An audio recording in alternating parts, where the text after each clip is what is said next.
Dobrý deň. Ja myslím, že napísať to meno je úplne jednoduché. Ja som Jaro a tvrdím jednu vec, akékoľvek tituly, žiaden titul z človeka múdreho neurobil. To je len vzdelanie, ktoré samozrejme potrebujeme, ale to z nás žiadnych vedcov, odborníkov nerobí. Robí to úplne niečo iné a v podstate k tomu sa chcem dopracovať aj v rámci mojej prednášky, ktorá v podstate je zameraná na problémy vedy, nielen tej slovenskej, pretože tak podobne ako školstvo, ktoré už tu bolo predstavené, sa nachádza v určitej kríze, tak v takejto kríze sa nachádza určite aj veda a výskum. Je jedno také vtipné načnutie do oblasti vedy. Vraví sa, že teória je, keď vieme, ako a prečo niečo má fungovať, ale nefunguje. Prax je, keď niečo funguje, ale nevieme povedať ako prečo, no a veda je, ako sa hovorí, snubí teóriu s praxou a dôjdeme k tomu, že vlastne nič nefunguje, aj tak nevieme prečo a ako to urobí vlastne. Čiže základný problém vedy, na ktorý by som sa chcel trošku zamerať, je, definovať vlastne, čo je veda, lebo to nie je jasné každému a mnohí ľudia vnímajú vedu ako veľmi vzdialenú, niečo, čo je úplne niekde úplne vysoko a bežný človek s vedou sa nedostáva do kontaktu, to je chyba. To nie je pravda. Kam siahajú jej hranice, to úzko súvisí s tým. A takisto, čo je dôležité, čím by sa veda mala zaoberať, čo v skutočnosti je problémom. Čo sa týka tých praktických, tak tam sa dostaneme k tomu, prečo vlastne vzniká v súčasnej dobe kríza vo vede a o vedeckom výskume. Čiže z tých filozofických je dôležité si uvedomiť, že veda je len jednou z foriem, ako si osvojovať, ako vnímať svet okolo seba. Čiže nie je jediná, ako mnohí vedci, mnohí odborníci by radi tvrdili, že veda je niečo, čo stojí hore, všetko pod tým ostatné je niečo nižšie, menšie, nie veda, je len jedným zo spôsobov, ako vnímať svet okolo seba. To je veľmi dôležité. Nástrojom vedy je experiment a pozorovanie a dá sa povedať, že pozorovanie a experiment je súčasťou nášho života bežného, každého z nás. Takže veda je k nám o mnoho bližšie, než si v skutočnosti myslíme. Ako funguje veda? Máme princípy, ktoré sa snažíme pochopiť. Tieto princípy, ak ich pochopíme, snažíme sa aplikovať do praxe, aby veda okrem samotnej vedomosti, čiže získania informácie, viedla aj k získaniu nejakých praktických výstupov a na to sa práve dnes vytvára enormný tlak, ktorý vedie k tomu, že vedu čiastočne deformuje. Cieľom je vlastne vytvoriť použiteľný model reality, s ktorým vieme pracovať, aby sme vedeli svet okolo seba ovplyvňovať. A to je vlastne základnou vlastnosťou života ako takého. Život hľadá, čo je nielen človek, ale každá živá forma hľadá spôsoby, ako zmeniť svet okolo seba, prispôsobiť ho sebe. A preto musíme pochopiť, ako tento svet funguje, aby sme ho vedeli modelovať. Takže dôsledkom toho je, že veda zasahuje do všetkých oblastí nášho života, či si ráno vstanete a vypnete budík, alebo si opečiete hrianku, alebo ideme k dôležitejším veciam, zapnete si počítač. Všade tam je veda, s ktorou sa stýkate, ale vedu robí aj každý z nás. Keď varíte, je to postup, ktorý má súvis s chémiou. Keď čokoľvek opracúvate, pripravujete, spracúvate drevo, to sú technológie, ktoré ste sa naučili, to je všetko veda. Preto môžem povedať, že veda je tak stará ako ľudstvo samé a prvé písomné poznatky, ktoré máme, sú už spred viac ako 6000 rokov a v podstate môžem povedať, že vlastne celé ľudstvo, celá veda sa vyvíja vďaka tomu, ako sa vyvíjajú jednotlivé technológie, ako objavujeme svet okolo seba, to znamená, keď sme pochopili, ako vieme pripraviť bronz, mali sme dobu bronzovú, samozrejme, či sekery, či rýle, či pluhy, ktoré boli robené z bronzu, neboli tak dobré, ako boli tie, ktoré boli zo železa, ale k tomu sme sa mohli dopracovať len vtedy, ak sme zistili, ako spracovať železorudu. Ak sme objavili uhlie, dosiahli dostatočne vysokú teplotu, že je dostatočne energetický zdroj na to, aby sme tavili železo, tak sme sa mohli dopracovať aj k tomu, aby sme sa posunuli ďalej vo vývoji a týmto smerom sa postupne vyvíjame, ako môžete vidieť, v podstate už aj samotná Biblia, to vám hneď vlastne na ďalšom slajde ukážem, obsahuje jasné poznatky o tom, že ľudia vnímali svet okolo seba, rozumeli mu, snažili sa ho pochopiť. Samozrejme, niekedy to bolo naivné, ale musíme si uvedomiť, že tak ako my, z nášho pohľadu boli ich názory naivné, tak o 100 rokov, o 500 rokov, o 1000, ak to vôbec teda ľudstvo ešte bude, ak sa to vtedy nezničíme, tak takisto to, čo vieme my dnes, tak ako my vnímame náš svet, bude naivné pre našich následných. Dúfajme, samozrejme. Takže ak sa pozrieme do prvej knihy Mojžišovej, Genesis, do 30. kapitoly, v podstate tie najdôležitejšie veci sú vypichnuté.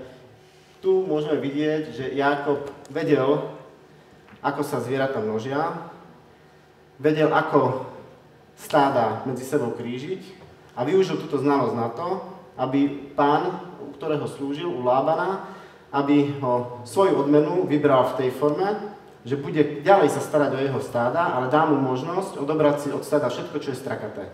Tým pádom sa zameral na to, aby krížil zvieratá tak, aby vznikalo čo najviac strakatých kôz a capov, ktoré samozrejme tým pádom boli jeho.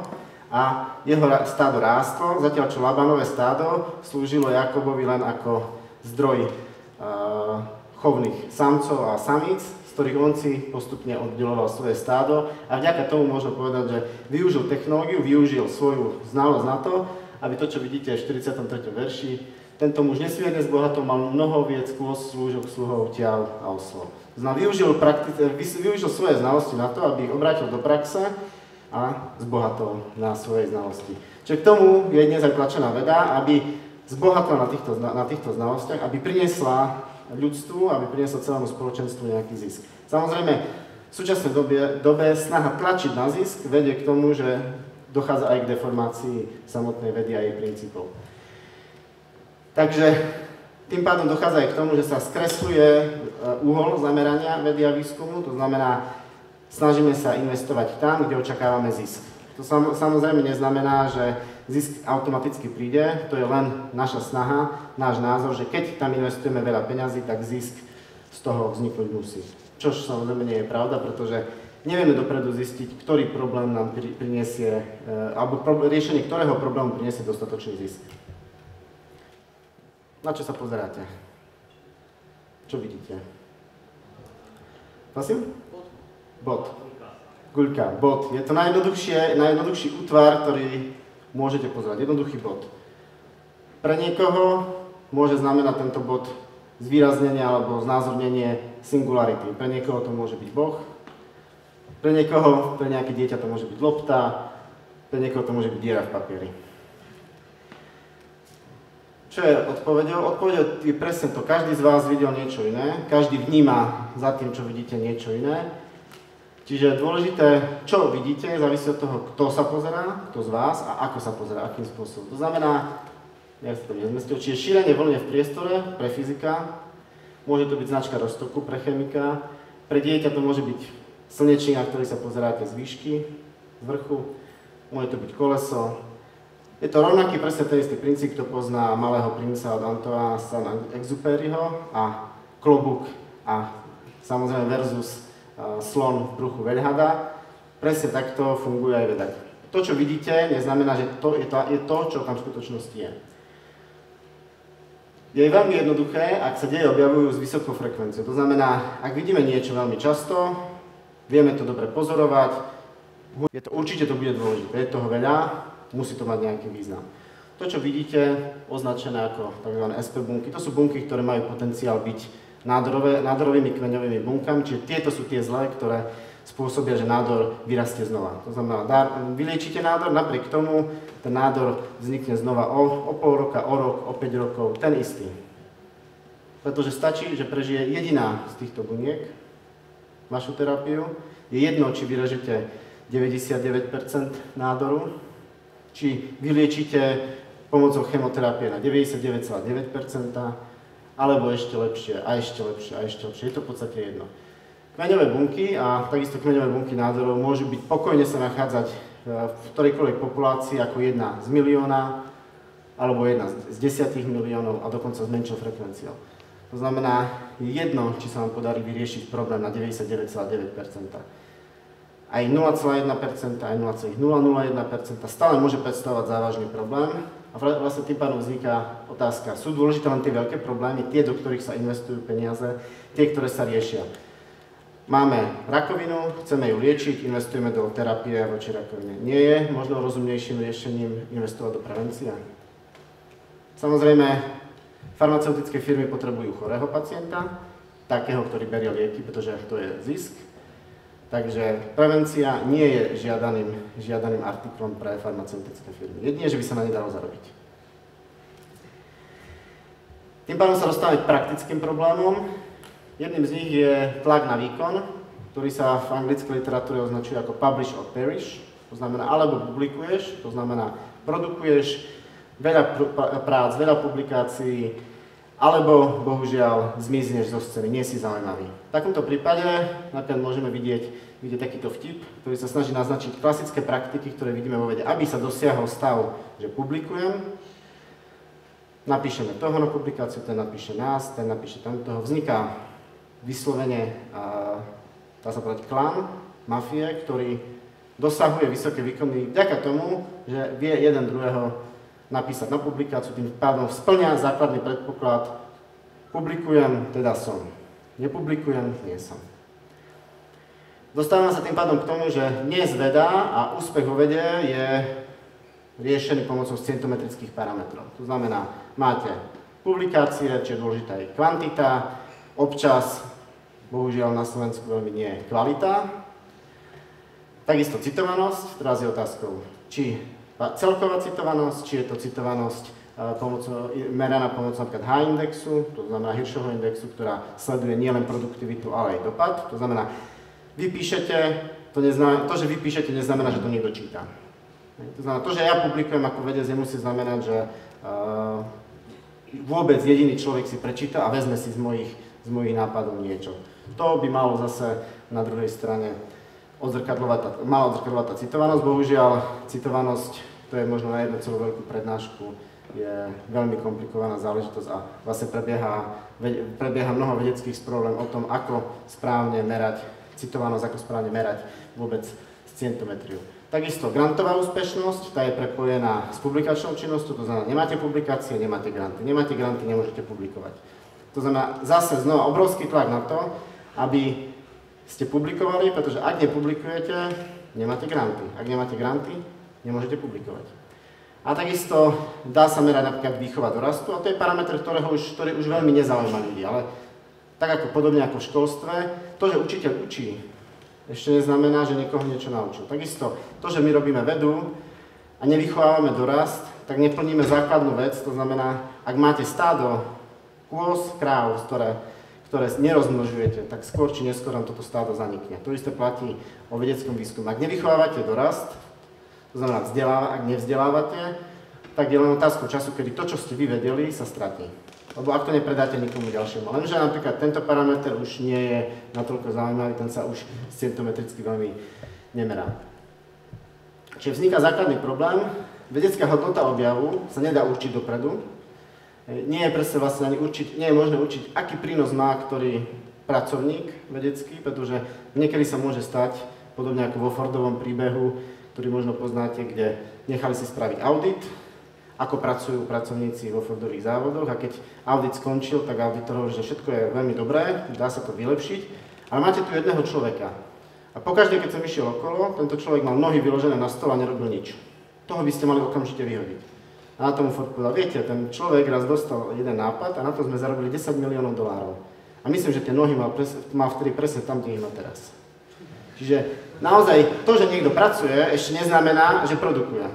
Čiže naozaj zmerať výkon niekoho, a obzvlášť v oblasti vedy a výskumu, je veľmi náročné, pretože naozaj kto bude platiť plat matematika, ktorý bude celú svoju kariéru riešiť problém, o ktorom sa vie, že keď sa vyrieši tento problém, posunie celú matematiku a fyziku a techniku niekam inám. Ale tento človek môže pracovať na tom 40 rokov a nemusí vyriešiť tento problém. To bude platiť celú jeho réžiu, keď nebude publikovať. To znamená, tento človek možno má ambíciu tento problém vyriešiť, ale nemôže sa k tomu dostať naplno, pretože musí publikovať, musí byť in, aby mohol fungovať ďalej. Má to tým pádom vlastne dosah na vedeckú kariéru, na grantovú úspešnosť, ako som už spomínal. A dôsledkom celého tohto tlaku pod heslom Publish or Perish je to, že publikovanie sa povýšilo na prvé miesto, čiže nie je dôležité čo, ale koľko ste toho publikovali. Tým pádom dochádza k falšovaniu, k fabrikácii dát. Príkladov je veľa, uviedol som na jeden z nich, kde v priebehu 12 rokov jeden z autorov sfalšoval 21 článkov. Tieto články ovplyvnili dokonca už aj niektoré výsledky niektorých klinických testov. To znamená, že mnohí pacienti dostávali liečbu na základe jeho článkov, ktorá sa nakoniec ukázala, že nebola správna. Takisto vlastne takéto šírenie klamných dát vedie k tomu, že iní ľudia postavia výskum na týchto vyfabrikovaných dátach, zistia, že to nefunguje, vyhodia množstvo peňazí a takto to ide, nabaľuje sa na jeden problém, sa nabaľuje kopa ďalších problémov a postupne sa stroj začne zadrhávať. Ďalším problémom je tzv. Cargo kult, ktorý vznikol na Papui Novej Gvineji a vlastne v juhozápadnom Pacifiku, kde miestni obyvateľia videli, že bieli obyvateľia, ktorí prišli, postavili letisko, mali letiskovú väžu, mali rádia a zrazu začali lietadlá pristávať a prinášali tovar. Prišli na to, že ten tovar vzniká, alebo vytvárajú ho dobrí duchovia, ale kvôli tomu, že belosi prišli na to, ako tieto lietadlá prilákať z oblohy, aby im priniesli tovar, tak oni to skopírujú a napodobnia. To znamená, postavili uprostred pralesa letisko, postavili z bambusových tyčí letiskovú väžu, dokonca z kokosových orekov spravili slúchatka a čakali, kedy pristanú lietadla. Metaforicky začal tento výraz, spopularizoval Richard Feynman v roku 1974 počas jednej svojich prednášok. A v podstate môžeme povedať, že podľa tohto cargo kultu mnohí z nás pracujeme tak, že veríme, že keď začneme napodobňovať to, čo robili iní a popísali vo svojich publikáciách, tiež dosiahneme vynikajúce výsledky, čož bohužiaľ nie je pravda. Čo sa týka etiky vo vede, myslím, že stačí celé zhrnúť, znova je to obrovská oblasť, stačí to zhrnúť jedinou myšlienkou, ktorú vyslovil Albert Einstein a myslím si, že a z vlastnej praxe môžem povedať, že táto myšlienka je pravdivá, je veľmi hlboká. Problémy slovenskej vedy, ktoré už len veľmi stručne zhrniem, sú známe, je to podfinancovanie. Pôvodný stav z roku 1989 bol 3,9%, dnes sme na necelých 0,5%. Takto vyzerá Európska únia, to znamená, červená čiara je vlastne lisabonský cieľ, 3% HDP, ktoré by sme mali dosiahnuť. Samozrejme, my sa nachádzame niekde na 0,5%. A toto je graf, ktorý sa častokrát ukazuje, pretože to je ten príjemnejší. Ten vyzerá celkom dobre. Ukážem vám hneď, ako to vyzerá. Takto vyzerá financovanie vedy, kde si môžete všimnúť červenú čiaru dole. To je podiel kapitálových investícií. To znamená, do vybavenia neinvestujeme takmer nič. Všetko, čo sa za posledné roky nakúpilo na Slovensku, bolo z eurofondov. Slovensko investuje do vybavenia slovenskej vedy takmer nula. To, čo môžeme vidieť tu, to už vyzerá trošku lepšie, pretože HDP, síce investícia v percento HDP klesá, ale HDP rastie. Takže môžem povedať, sme niekde, tam zmizli čísla na boku, niekde okolo 30-35 eur na občana. Čiže ročne investujeme 30-35 eur na jedného občana. Ja dávam viac ročne za notabene a iné veci. Takto to vyzerá v pomere s Českou republikou, to znamená, tam je financovanie hlavne na vzostupe a je viac ako trojnásobne vyššie. A takto to vyzerá v pomere s Európskou úniou. To znamená, Norsko investovalo minulý rok takmer 600 eur na jedného občana. My sme na úrovni 30. Čiže 20 krát menej, ako je to. Čiže vyzerá to mnoho horšie ako len na percentách HDP. Ako je možno riešiť tieto problémy? Zmeniť to od základu. Začať všetko manažovať iným spôsobom, pretože tak, ako sa to robí dnes, je všetko zlé. Peniaze sa strácajú, odchádzajú do nenávratná. Jediná možnosť je naozaj od základov všetko prerobiť, začať rozmýšľať tak, aby tie zdroje, ktoré tam idú, mali svoj význam, ale nie s cieľom vyprodukovať zisk. Trošku nápad z kategórie sci-fi, vytvoriť vedu verejnú, to znamená dať možnosť ľuďom sa vyjadrovať k vede, mať možnosť čítať tieto vedecké články, dostať sa k nim zadarmo, pretože nie je to možné úplne, a dať im možnosť spolupodielať sa na riešenie, pretože niekedy obyčajné nápady, myšlienky obyčajných ľudí môžu byť podstatne prínosnejšie ako nápady známych vedcov. A predovšetkým musíme sa zamerať na podporu vzdelávania, pretože tam sú obrovské medzery, kde postupne študenti, ktorí prichádzajú na vysoké školy, ich úroveň znižuje a je to cítiť už len v priebehu posledných 10 rokov. Pretože bohužiaľ dnes mnohí sa riadia týmto heslom, ktoré sa stalo veľmi populárnym, ale bohužiaľ toto heslo vedie smerom do pekla. Mnohé krajiny, ktoré bohužiaľ ani jedna z nich nie je Slovensko, pochopili, toto je vlastne článok z predminulého týždňa z Biotechnics. Spojené štáty pochopili, že odliv mozgov do Spojených štátov je kritický problém, ktorý musia a chcú riešiť. Uvedomujú si, že vzdelanie je kľúčovým faktorom pre rozvoj ekonomiky a stabilizáciu ekonomiky a dostanie sa z krízy. A pochopili to aj mnohí ľudia bohatí, ktorí majú vplyv. Napríklad Carlos Slim investoval 4 miliardy dolárov do založenia Inštitútu pre zdravie, šport, vzdelávanie. Čiže veľmi slušný balík peňazí, vie, prečo to robí. Takisto to, čo môžeme čítať, výrok Billa Gatesa pre Slovensko platí, keď nie je 10, tak 100 alebo 1000 násobne. A takisto v podstate dá sa povedať, že heslo OECD v stratégii vlastne prístupu k riešeniu vzdelávania Better Skills, Better Jobs, Better Lives presne definuje, prečo je dôležité sa vzdelávať.